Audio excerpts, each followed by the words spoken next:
Oke, Assalamualaikum warahmatullahi wabarakatuh. Jadi pada pertemuan ke-10 ini saya akan membahas tentang analisis volume biaya laba yang nantinya akan menjadi lanjutan dari analisis volume laba di pertemuan sebelumnya. Oke, selanjutnya. Jadi pada slide ini terdapat 4 submateri yang mana adalah yang pertama menerapkan analisis sensitivitas yang paling penting dalam materi ini. Yang kedua adalah menerapkan analisis CVP untuk lebih dari satu produk. Yang ketiga adalah menerapkan analisis CVP untuk organisasi nirlaba. Yang terakhir adalah mengungkapkan asumsi-asumsi apa saja yang terkait dengan CVP ini dan keterbatasan apa yang terkait dengan CVP. Kita masuk di analisis sensitivitas. Menurut pengertiannya adalah nama untuk berbagai metode menelaah bagaimana perubahan jumlah unit jika faktor-faktor yang dilibatkan dalam memprediksi jumlah unit tersebut juga berubah. Jadi dalam analisis sensitivitas ini terdapat metode-metode yang digunakan dan faktor-faktor yang terlibat di dalamnya ini adalah faktor seperti faktor margin kontribusi dan faktor biaya variabel dan biaya tetap juga bisa mempengaruhi pendapatan di dalam analisis ini. Selanjutnya adalah metode analisis sensitivitas. Di dalam analisis ini terdapat 3 metode yang lazim digunakan. Yang pertama itu adalah metode analisis what if dalam Microsoft Excel. Yang kedua adalah margin pengaman atau margin of safety. Yang ketiga adalah pengungkit operasi atau leverage operation. Selanjutnya kita masuk di metode what if. Menurut pengertiannya adalah kalkulasi dari jumlah unit pada berbagai tingkat faktor yang mempengaruhi jumlah unit tersebut. Metode what if ini bisa digunakan di dalam fitur Microsoft Excel. Nah, di manajer investasi sering menggunakan metode ini untuk menghitung ketidakpastian atau mengukur ketidakpastian yang terjadi. Seperti contohnya yang di bawah ini ada tabel. Nah, di sini kita bisa lihat unit yang terjual adalah 1.500, biaya variabel per unit adalah 35, biaya tetapnya adalah $60.000. Untuk harganya adalah 75 dan labanya di sini 0. Nah, di situ manajer akan mengukur di mana sih letak titik impasnya. Titik impasnya adalah keadaan di mana penjualan dapat memenuhi semua biaya-biaya. Artinya situ tidak ada untung, tidak ada juga rugi. Nah, manajer ingin mengetahui di mana sih titik impasnya dan juga manajer ingin mengetahui di mana titik di mana minus itu terjadi atau plus itu terjadi. Minus itu kerugian, plus itu keuntungan. Seperti itu. Kita menggunakan metode analisis what if ini. Selanjutnya adalah margin of safety atau margin pengaman. Menurut pengertiannya adalah selisih antara penjualan sebenarnya atau yang diharapkan dengan penjualan pada titik impas. Yang mana rumusnya di sini adalah analisis MOS margin pengaman sama dengan penjualan direncanakan dikurang penjualan pada titik impas. Untuk rasionya sendiri adalah margin pengaman sama dengan margin pengaman dibagi penjualan yang direncanakan. Kita ambil contoh di bawah ini, ada contoh kecil di mana sebuah perusahaan merencanakan penjualan sebesar 3.000 unit. Jumlah titik impasnya dari penjualannya itu adalah 1.500 unit. Dan kita masukkan ke rumus. Untuk analisis MOS unitnya adalah 3.000 dikurang 1.500. 3.000 unit penjualan direncanakan, 1.500 satu titik impas sama dengan 1.500 unit. Setelah itu kita hitung juga rasionya. Rasionya sini 1.500 dibagi 3.000 unit.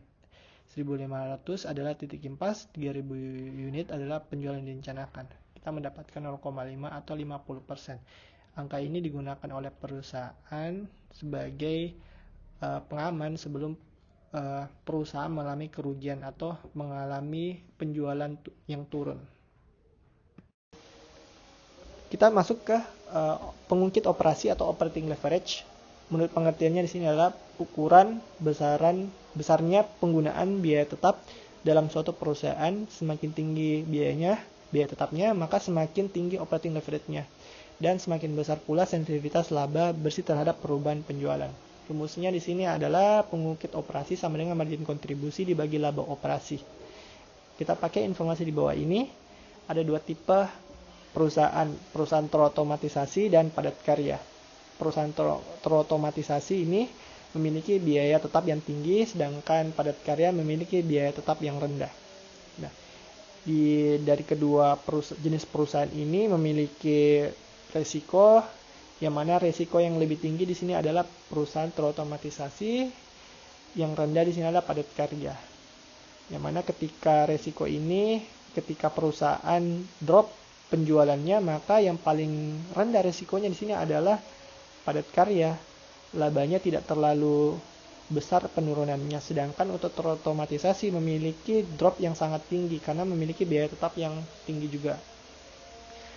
Untuk strategi terotomatisasi ini cocok ketika memang pengukitnya lebih besar, dan untuk yang padat karya memang ketika perusahaan tidak terlalu mendominasi di pasar, memiliki pengukit operasi yang lebih kecil daripada perusahaan terotomatisasi. Oke, selanjutnya analisis CVP untuk dua produk atau lebih dari dua produk. Yang awalnya kita menggunakan satu produk, sekarang kita menggunakan beberapa produk untuk menghitung titik impas pada beberapa produk itu. Rumusnya di sini adalah kontribusi margin sama dengan dalam kurung harga jual per unit dikali biaya variabel per unit dibagi harga jual per unit sama dengan dalam kurung harga jual per unit dikurang 1/2 dikali harga jual per unit. Setelah itu kita masukkan pada pendekatan kontribusi margin titik impasnya. Sini rumusnya adalah Y sama dengan F ini total biaya dibagi kontribusi margin rasio yang kita dapat dari rumus sebelumnya. Setelah kita dapat rumusnya, kita akan mengetahui titik impas dari beberapa produk untuk perusahaan. Selanjutnya, analisis CVP untuk organisasi nirlaba. Jadi, fokus untuk analisis ini, contohnya di sini adalah ada beberapa industri dan beberapa ukuran output. Yang pertama, penerbangan. Outputnya ini, contoh outputnya adalah mil penumpang, hotel, hunian kamar, rumah sakit, hari rawat inap pasien. Terakhir, universitas, outputnya itu SKS mahasiswa. Jadi analisis CVP ini berfokus pada organisasi nirlaba atau organisasi non-profit yang tidak menitikberatkan pada keuntungan. Kalkulasinya di sini dana sama dengan total biaya kita bagi lagi menjadi total biaya tetap ditambah total biaya variabel. Selanjutnya adalah asumsi dari analisis CVP. Yang pertama itu harga jualnya tetap atau harga produk atau layanan tidak akan berubah seiring perubahan dari volume. Yang kedua adalah bersifat linear dan dapat secara akurat dibagi menjadi elemen variabel dan elemen tetap. Maksudnya di sini adalah biaya variabel dan biaya tetap. Yang ketiga adalah dalam perusahaan multiproduk bauran penjualan adalah konstan. Jadi di berbagai jenis penjualannya itu semua produknya adalah tetap sama. Yang keempat adalah di perusahaan manufaktur persediaan tidak berubah, jumlah unit yang diproduksi sama dengan jumlah unit yang terjual. Jadi di dalam informasi-informasi yang diberikan untuk dianalisis dengan CVP ini harus informasi yang tidak berubah sama sekali. Jadi selain dari asumsi tadi ada keterbatasan juga dari analisis CVP yang bisa ditemui di dalam praktiknya. Yang pertama adalah masalah dalam mengidentifikasi biaya tetap dan variabel. Yang kedua adalah biaya tetap tidak selalu tetap. Yang ketiga adalah hubungan proporsi antara biaya variabel dan volume output tidak selalu efektif. Selanjutnya adalah yang keempat, harga jual satuan tidak selalu konstan. Yang kelima, tidak cocok untuk perusahaan multiproduk. Yang keenam, mengabaikan pengaruh faktor lain terhadap biaya laba. Yang ketujuh adalah kehadiran inventaris. Yang kedelapan adalah tidak efektif dalam jangka panjang. Yang kesembilan adalah lebih menekankan pada penjualan. Yang terakhir adalah sebuah alat statistik. Jadi bisa saya simpulkan bahwa analisis CVP ini hanya digunakan untuk alat analisis saja, tidak untuk perusahaan yang memang betul-betul menggunakan alat ini untuk mencapai keuntungan. Jadi alat analisis ini adalah digunakan untuk mengukur ketidakpastian dari penjualan yang ingin dihasilkan oleh perusahaan. Itulah tadi pemaparan dari materi analisis volume biaya. Untuk yang kedua ini, saya ucapkan terima kasih atas partisipasinya. Wassalamualaikum warahmatullahi wabarakatuh.